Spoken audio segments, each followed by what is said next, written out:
Last week the US House dealt a blow to President Obama's plan to resettle 10,000 Syrians fleeing their war-torn homeland. On a vote of 289-137, including 47 Democrats, the House voted to require the FBI to closely vet any applicant from Syria and to guarantee that none of them pose a threat to the US. Effectively, this will shut down the program. The House legislation was brought to the floor after last week's attacks in Paris that left more than 120 people dead, and for which ISIS claimed responsibility. With the year-long US bombing campaign against ISIS in Syria and Iraq, there is a good deal of concern that among those 10,000 to be settled here there might be some who wish to do us harm.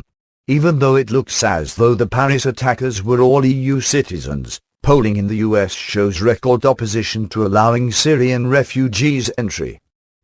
I agree that we must be very careful about who is permitted to enter the United States, but I object to the President's plan for a very different reason. I think it is a sign of Washington's moral and intellectual bankruptcy that US citizens are being forced to pay for those fleeing Washington's foreign policy. For the past 10 years the US government has been planning and executing a regime change operation against the Syrian government. It is this policy that has produced the chaos in Syria, including the rise of ISIS and Al-Qaeda in the country. After a decade of US destabilization efforts, we are now told that Syria is totally destabilized and we therefore must take in thousands of Syrians fleeing the destabilization that Washington caused.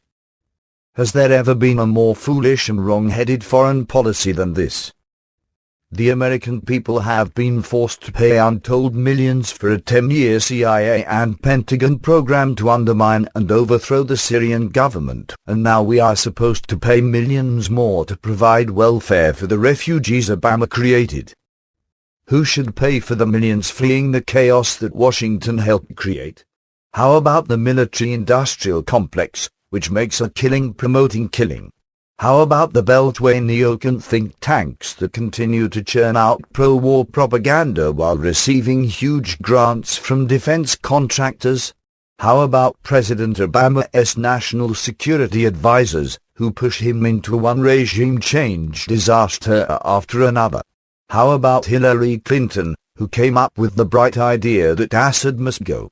How about President Obama himself, a president elected to end wars, but who has ended up starting more wars than his predecessor? It is time those who start the wars start paying for the disasters they create.